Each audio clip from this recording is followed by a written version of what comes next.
Good afternoon, people. I just want to acknowledge that we're on the traditional territory of the Squamish, Musqueam, and Tsleil-Waututh people. And my name is Chris Stewart, and I work here at the BC Teachers Federation. And we have online Brian Hill from the Representative of Children and Youth. And we have some guests from the McCreary Foundation and the Youth Research Project. So before I'm going to, I'll introduce the youth after Brian's presentation. So we'll have Brian's presentation go first. And Anne, we have over here, she'll be directing questions towards us after each presentation. And we really are pleased to provide this live stream for you. So thank you for joining us today. Okay, can everybody hear me? I'd like to acknowledge that I'm speaking to you from the traditional territories of the Songhees and Esquimalt First Nations, Lekwungen territory. And it's a great opportunity for me to be here today. I'd like to thank BCTF for organizing this live stream and my colleagues from McCreary for participating. We're going to be speaking to you today about supports for children and youth in care to do well at school. And all of this work was done in the context of a review initiated by the Office of the Representative for Children and Youth. So I just wanted to give you a little bit of background there before I turn it over to McCreary to tell you more about youth voices gathered for this work. So the Office of the Representative for Children and Youth is an independent office of the legislature. We provide oversight to the child and youth serving system. We are not the Ministry of Children and Family Development. Our main focus is on young people in government care, including those in foster homes or group homes. We also have a mandate to provide oversight for services to youth with mental health challenges and young adults to age 24 receiving community living services. Oh. Let's try that again. There we go. RCY works in a number of areas. One thing I just want to underline is that we do have advocates that youth can contact, or people working with youth in care or receiving some of those services I mentioned earlier can contact if they're concerned that they're not getting the services that they have a right to. Uh-oh, my presentation is running away from me. I work on a team that monitors designated services. We also review critical injuries and deaths, and we have a team that works on Indigenous strategies and partnerships. When I speak of children and youth in care, the term can be used in many ways. At RCY, we mean a child or youth who is in the custody, care, or guardianship of the Ministry of Children and Family Development or a delegated Aboriginal agency. My colleagues from McCreary will also include youth who are on youth agreements, which are agreements with the ministry that support youth with funds for independent living. There are about 6,800 children and youth in care in BC, and a little more than half of them have been permanently taken into care or have a continuing custody order. This means they're not likely to return to their family of origins, so they may be adopted, but most age out of care at the age of 19. And there is a large overrepresentation of Indigenous children and youth in care, as you're probably aware. Children and youth in care often face multiple educational challenges. We'll hear more about some of these, but past trauma or neglect can affect readiness to learn. Over half of children and youth in care have special needs designations in the school system. Instability in home and school placements can create a number of challenges, and systemic racism and colonialism experienced by Indigenous children and youth who are overrepresented in care is also a factor related to their learning. One of the reasons that we undertook a review of supports for children and youth in care in the K-12 system was that we've known for some time that on a number of measures, children and youth in care aren't performing as well as a group as other students. So I'm just going to show you a few graphs to provide some of that context. Now, these are, big numbers. Obviously, the importance of individuals must be underscored, but these big numbers are part of what led us to undertake this review. Students with a continuing custody order, you can see on grade 7 FSA scores. We looked at data up to the 14-15 school year. There's a big gap compared with other students. Progression from grade to grade through to graduation. Again, students with a continuing custody order, those who are quote unquote permanently in care, don't progress as well as other students through grades. And you'll see the biggest drop there from starting grade 12 to graduating. And over the years, we've seen a slight improvement up to 14-15 in 6-year completion rate for students with a continuing custody order. But we know that that has actually dropped off in the past few years. And most importantly, the gap is large. And as my big boss, the representative for children and youth, Bernard Richard, has said, if there was a 51% graduation rate for all students in BC, you wouldn't be able to get across the lawn of the legislature because of the protests. We also compared across a number of measures how well Indigenous children in care were doing compared to non-Indigenous children in care. So across almost every measure, the Indigenous children and youth in care are not doing as well as their non-Indigenous peers who are in care. Given this information of the gap, we decided to look into supports for K-12 education outcomes for children and youth in care. We started by reviewing literature and work done in other jurisdictions. We designed and conducted focus groups, surveys, and McCreary Center Society,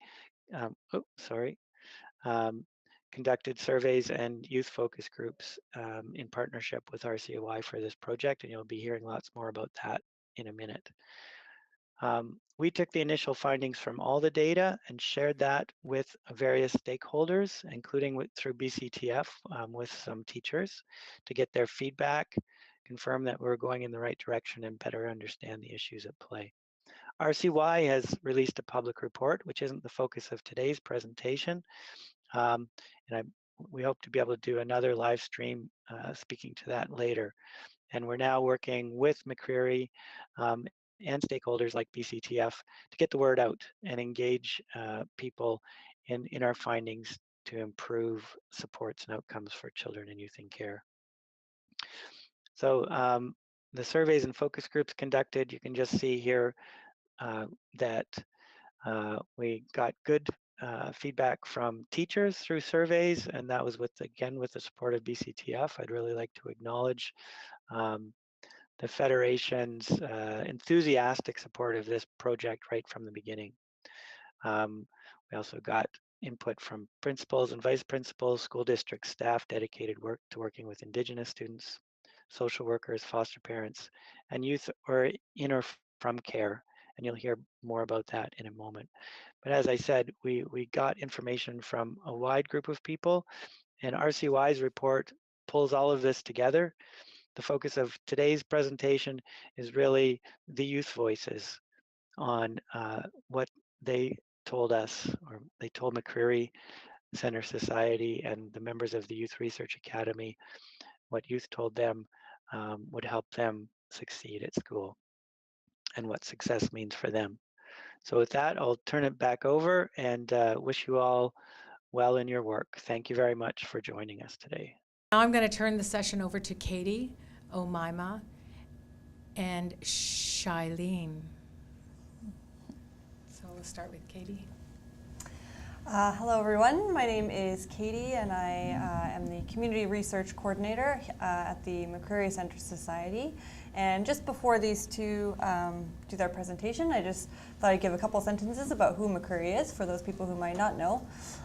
We are a not-for-profit research organization based in Vancouver, and our main goal is to improve youth health through research and community engagement. So we do that in a variety of ways. But one of the ways that we've done it is we've started a youth research academy, which is sort of where these two come in, and I'll let them sort of jump in and tell you a little bit more about some of what they've done, in particular with this project. Hello, my name is Umaima, and I was a part of McCreary Center Society's Youth Research Academy. Now I am a part of the Academy alumni.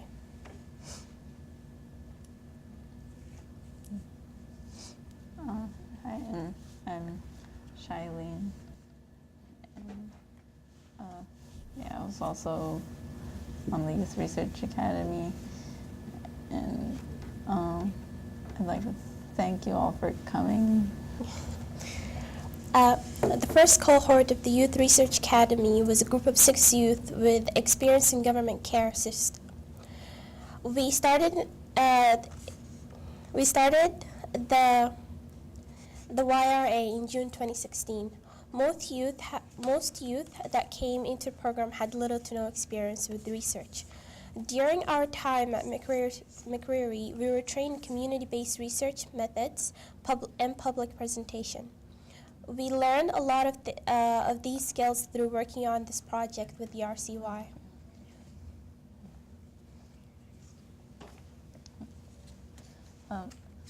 The rep's office asked McCreary and the YRA to gather the perspectives of youth with care experience as part of their larger project. We gather youth's experiences through focus groups and an online survey. A total of 150 youth participated in focus groups, and 57 completed the survey. In the report that was written, an effort was made to share the perspectives of youth that we know are overrepresented in the care system, including Aboriginal youth and LGBTQ2S youth. Both the surveys and focus groups included questions about youth's experiences in school and being in care, and the challenges and supports they experience. The YRA, which included Indigenous youth, entered and analyzed the data from the surveys and focus groups using SPSS software. We then reviewed the data to pull out key findings. In preparing for this presentation, we also shared the slides we have put together with the current Indigenous YRA members to make sure we have included the findings they felt are most important. Youth from across the province were included, including youth from the Fraser Valley, Interior, North BC, Vancouver Coast, and Vancouver Island. Government care experience included things like living in foster home, group home, as well as agreements with young adults and youth agreements. The majority of youth who took part identified as Aboriginal and/or European. Overall, 40% of youth who filled out a survey identified as Aboriginal, and as did 63% of youth who took part in the focus group. Among the participants that identified as Aboriginal in both the focus and surveys, 80% identified as First Nation and the rest as Métis. The ages ranged from 12 to 24, with the majority of focus group participants being a bit older, between 16 and 18 years old.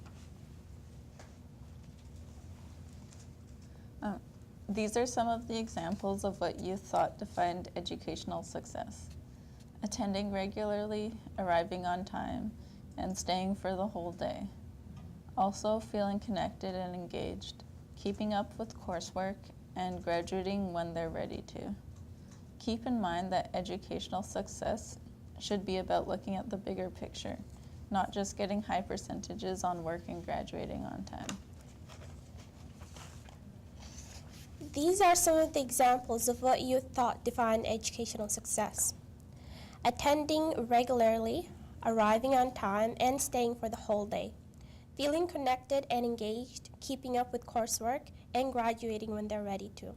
Keep in mind that educational success should be about looking at the bigger picture, not just getting high percentages on work and graduating on time. That was a bad answer. It's okay, keep going.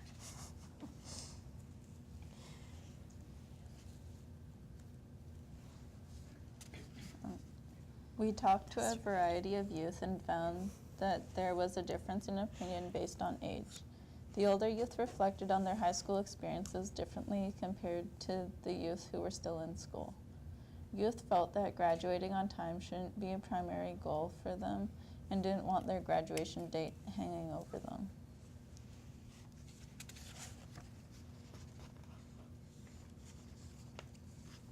Even though many didn't graduate on time, nearly half of the youth that dropped out of high school later returned. On the survey, some common reasons for returning were the youth's desire to get their high school diploma, to go to college or university, and not wanting low-paying jobs. Youth identified barriers to attending and finishing high school. Here is a quote from one of the youth who took part in the project. "The hardest thing about going to school is that people don't understand anything you've gone through, and people tell you to toughen up, but that they've never walked in our shoes."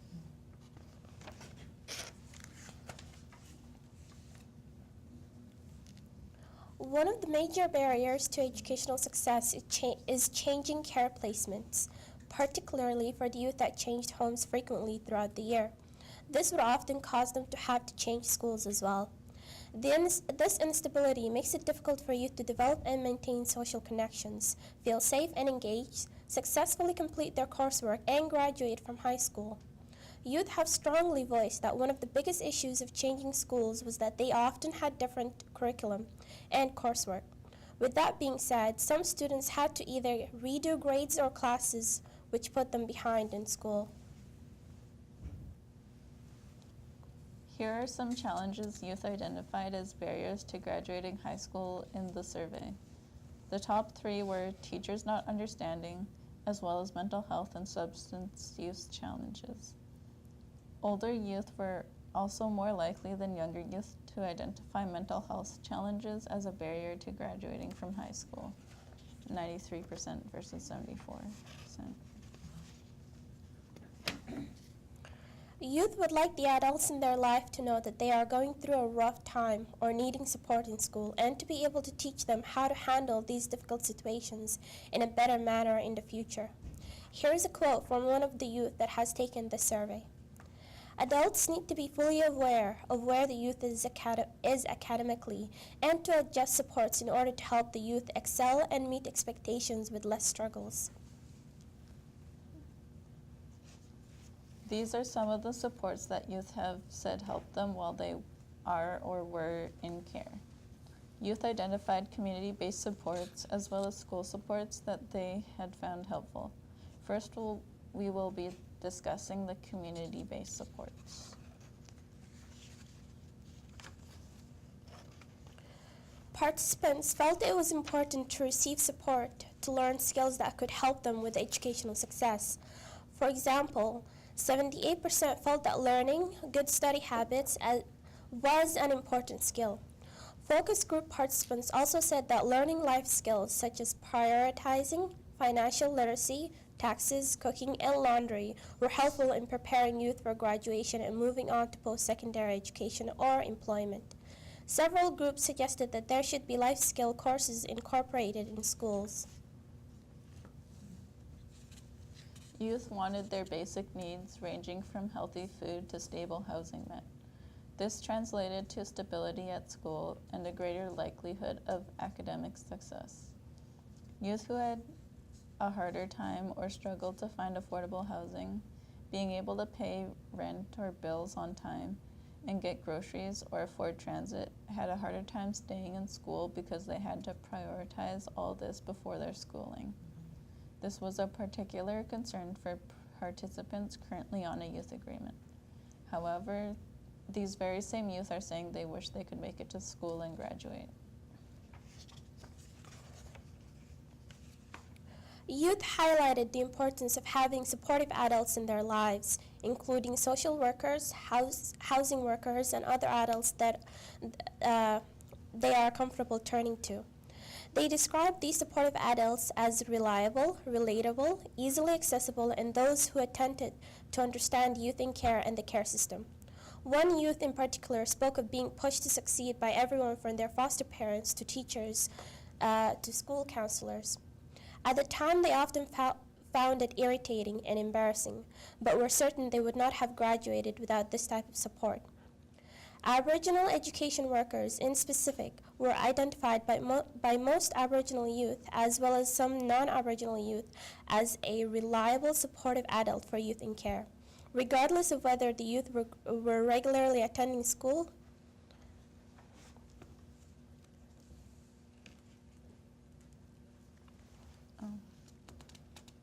Having friends and a positive social network was consistently listed by youth in the focus groups as contributing to their school success, particularly towards attendance, feeling safe, and feeling happy at school. Older youth were more likely to be more self-reliant and motivate themselves to do well at school, while younger youth were less focused on internal motivators and more likely to point to peer relationships and other external factors for their motivation. These are quotes from a few of the youth who participated in this project. Friends were my protection at school. That's the only reason that I went to school. Not having friends means getting lost and being alone all the time and then not wanting to come to school. Encouragement from my best friend. It really helped me. Every morning when I felt like giving up, my friend was always there to talk to me.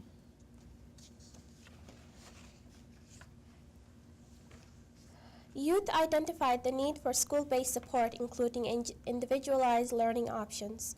For example, having one-on-one support, being able to work at their own pace, and having access to alternative education.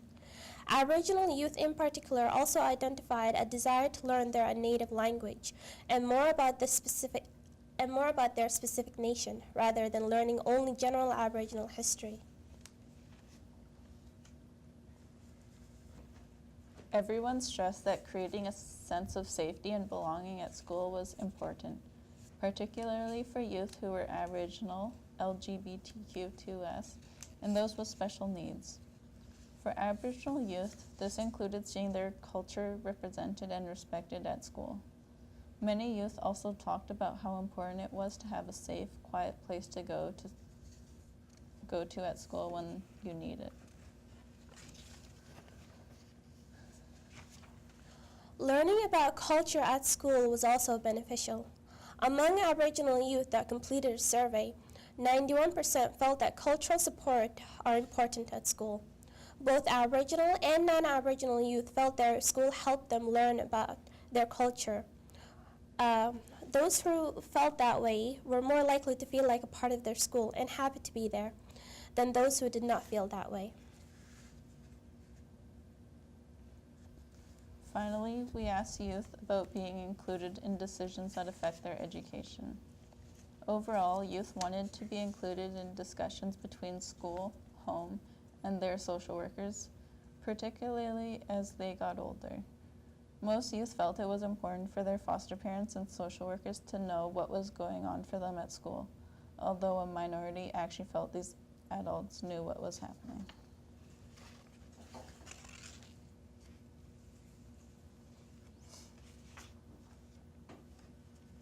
As a follow-up to the focus groups and surveys, we conducted a workshop with 2 different groups of youth to share the findings, and here's some of the feedback they gave us. They suggested that school systems need to be changed, potentially moved from the traditional school system to one that is more progressive, creative, and has a more holistic approach to its lives. They also said that alternative schools should be destigmatized, as they often have a bad reputation, and spoke about the importance of having the option to have the same curriculum as mainstream students.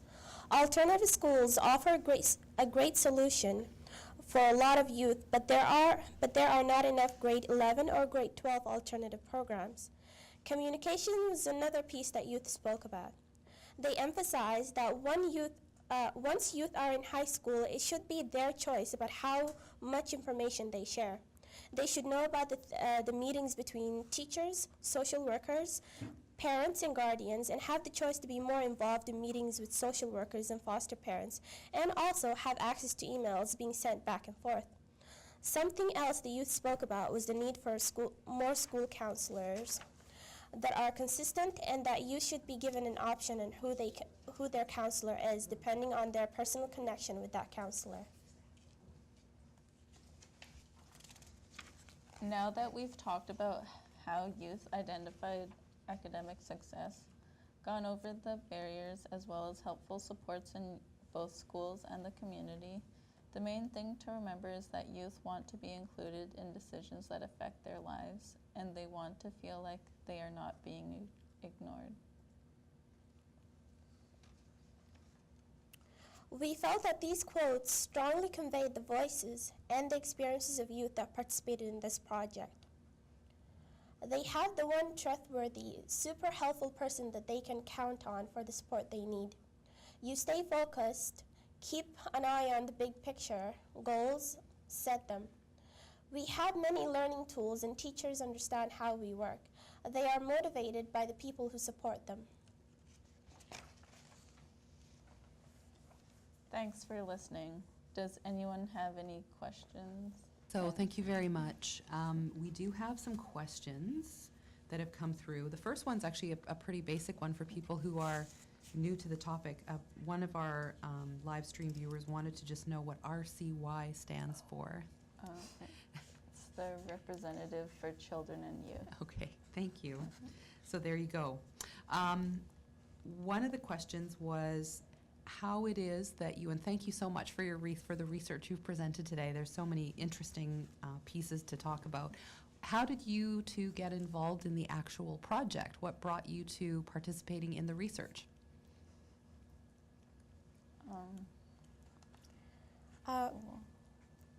Well, as you know, we're both, we've had experience in government care.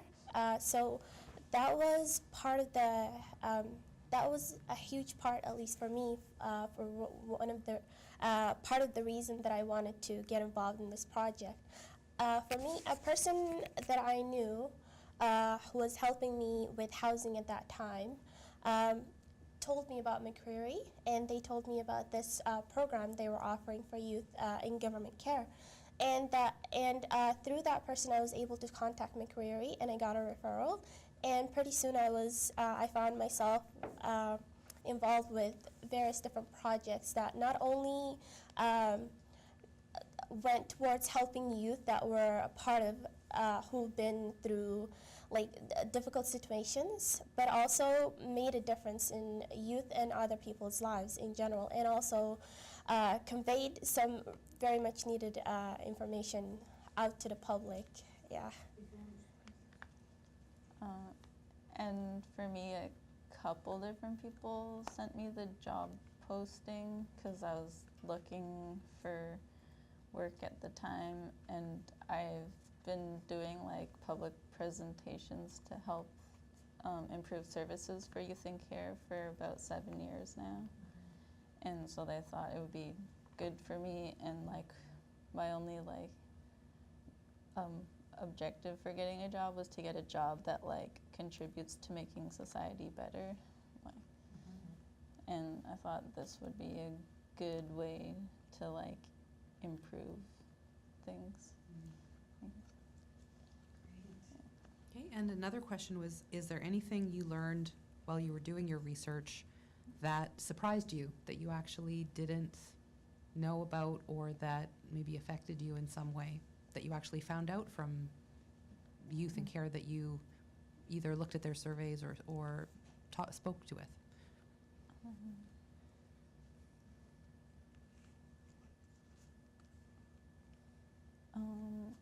I guess probably how often some youth move within a year. Sometimes youth would move 7 times within the span of a year, and they'd have to transfer schools maybe 5 times or something For me, the biggest surprise of all was realizing just how much the similarities I've had with a lot of youth that have been in care system. A lot of really, I don't want to use the term, but the correct term would be the type of abuse. It's very similar, and it seems it's just systematic, and that it was just shocking to me about how similar it is, and that was, yeah, that was just the biggest surprise. And I think if people know about it, then there's a chance this might change because, yeah. Thank you. So, and another question was, so doing the research, what were some of the skills that you actually learned? Like, did you learn to do anything new while you were doing the research? Yeah, well, learning how to use SPSS software Okay. to like analyze the data. Literature reviews as well. We've never done literature reviews before. We didn't even know what it was. But then, thanks to Mercury, you learned how to use a lot of different Microsoft programs, including Excel, PowerPoint, of course, and presentations, and of course, public speaking. Mm-hmm. That was the major skill, yeah. And also like citing work that you've used, because like I was in my first year of college too, so like for my essays I had to learn how to do that as well, so it was helpful with school. Yeah. So, a question about having you mentioned that having youth voices in part of the decision making. That seemed to be something that came through in the research about what youth would like. So how do you think you can involve youth in the decisions that actually get made about youth and care? Do you see any ways of doing that maybe aren't happening right now? I'm sorry, can you repeat that? Oh, just, you talked about, one of the things that youth talked about was that to hear their voices when decisions are being made about them, I guess. What would be some places where that might happen, that you could see that actually happening, student voices being heard? Maybe like what school they go to, and if they like change foster homes, if they would still be able to stay at the old school they were at, so they wouldn't have to like get adjusted to a new like coursework and like new classes and stuff. And also, I think the courses that they take in school, semester to semester, it's very important that youth be able to choose the courses that they want, because that way they'll be more inclined to go to school, more excited to learn about it, and they will benefit from it overall, instead of just having to just go to school one day and realizing that all of your coursework has been chosen for you and you have to just commit to that. They won't be as interested in it compared to if they were the ones that chose it themselves. Mm-hmm. And a lot of other youth want to experience different things, so yeah. I'll just jump in here too, because I remember one focus group that we did with the youth. They talked a lot about the emails that get sent between social workers and teachers and foster parents, and just the importance of like, you know, when you should be included in those email threads that are sort of about decisions being made about them. And I remember we had a big discussion about, you know, elementary school, maybe it's okay if they're not included, but once they hit high school, maybe grade 8, you know, start getting included in these emails that are getting sent back and forth, and things that affect their education. Yeah, that was a big conversation that we had, definitely. So another question was around, you mentioned where some pieces in your research about where youth in care do succeed and thrive. As part of it, you mentioned, you know, feeling like they belong at their school, or that they're happy at school. So do you have, based on your research, do you have any advice for teachers in public schools who have youth in care in their classes about some things that they can do that might be helpful?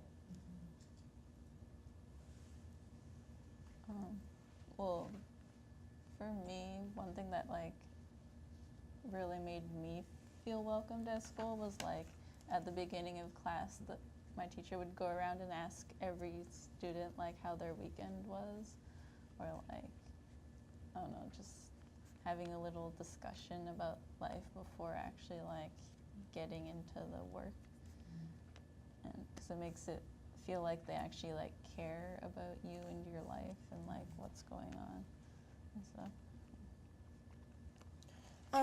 I would say that the advice I would give would be for teachers to be patient and understanding, to just show that they care and understand that youth have different levels of understanding, and just be patient with them, and not to be frustrated, because there's a lot of things going on in youth's lives often, and sometimes they might not be inclined to share about it, and I'm pretty sure if the teachers knew how the difficulties that youth were going through, they'd be more lenient, but that youth might not be inclined to come and share right away. So just be patient, and have faith that they actually do want to succeed in school, but they're just having a little bit of a difficult time. Yeah. One other question, and that is based on the research and based on what you found out and what seems to work for youth in care, what are some changes that you'd like to see happen, either in schools or in the community, or maybe the supports that are available? What would be helpful, do you think, at this stage? We, before, in previous conversations we've had, we talked about peer-to-peer support. We found that that was something that helped a lot of youth in school, no matter what stage of life they were in. Seeing another youth that was able to successfully complete a program or successfully get over some difficult issue they have, whether it be a drug addiction or alcohol, seeing another youth being able to successfully complete a program and be able to change their life for the better was a huge motivation for a youth. And a lot of youth felt comfortable turning to those to the youth to ask them any questions, because they felt more connected with them. Yeah.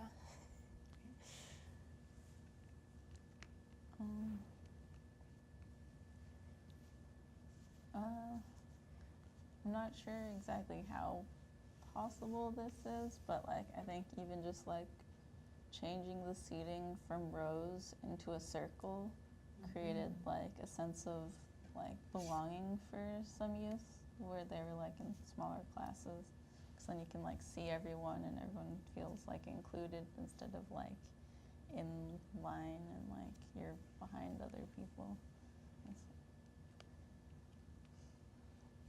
Okay, thank you. Those were our questions. Unless there's anything else you'd like to add that we haven't had a chance to talk about. Yeah, just speak your truth. It's okay. Well, I mean, I guess I wrote a poem last year that I was asked to share. I shared it Perfect. at a previous meeting. Yep. Oh, okay, so just leave there. Okay, got it. Okay. Yeah, this was like my first free verse poem that I've ever written, because usually I have like rhyming schemes throughout my poems. But in school, my teachers were my inspiration. I had a hard time connecting with my peers. When I felt alone in the world, my teachers were by my side. They gave me a sense of belonging and achievement that I couldn't get from my foster parents. Teachers were positive role models, always happy to see me, always there to help. I'm a fast learner, my brain like a sponge. They help to fill my thirst for knowledge, to correct me when I'm wrong. When most peers were mean to me, teachers were always calm, just wanting the best for me, never calling me dumb. School was my safe place when my home life was a mess. Without the great teachers, I never would have graduated. Would I be a junkie? Quite possibly. But education helped me to not go down that path. It gave me a sense of purpose, a sense of pride. a conscience to do the right thing. When peers would tempt me with the euphoria of drugs, the sense of happiness and content I couldn't get from home, but this vasty of knowledge helps to drown my sorrows, distracting me from my past. What lies ahead, only my ever-expanding knowledge will tell. Okay. That's beautiful. One thing I just want to add, I had the really amazing pleasure of being able to sit with you and at the Aboriginal Education Advisory Committee when you gave your presentation, and it was quite profound to hear your stories, but also to hear the impact you had on the teachers who were sitting in the circle. And the one comment or quote that resonates with me from that time is when there was one teacher who said, thanked you both and Brian, but also said that, you helped that person remember it's not just about teaching the content of a course, but it's about remembering why they became a teacher, which was about the connection and the passing on, learning from each other, but also, really making a point to remember that it's about the connection that you make with the children in your classroom. It's not just, let's get to it and checks and balances but just to be present and hold space with you in the classroom. So I just want to say thank you for that. It was quite amazing. I've been telling that story for a long time now, since we first met, so I really want to say thank you for that. Yeah. So I don't know if there's anything else you want to add, anything that, that you may want to add before we come to a close, I believe. Is it? We'd like to thank you once again for having us here and for being open to hearing from us and our voices, as well as other youth's voices. And we hope that you will be able to share this around with other members of people that you know. Yeah. Okay. Have anything right It's now? all right. It's okay. Katie, do you want to say anything? No, I think you guys have said it all. Just thanks again for having us, and another opportunity to share the important work that they did. It's every time I hear this presentation, I think, it's so good. It is. So it's really great to be here. Actually, I just remembered one thing. Mhm. I think doing morning pages at the beginning of the day, where even if you don't read over what they read, if they just have to make sure the youth is writing for 15 minutes straight, and then it clears their mind, so they're more open to learning about things. Because if there's a bunch of stress in their life, they can write it all out and get it out of their mind before starting to absorb the knowledge that you guys are going to share with them. Nice. That's fantastic. That's such good feedback for our members. So thank you. Thanks.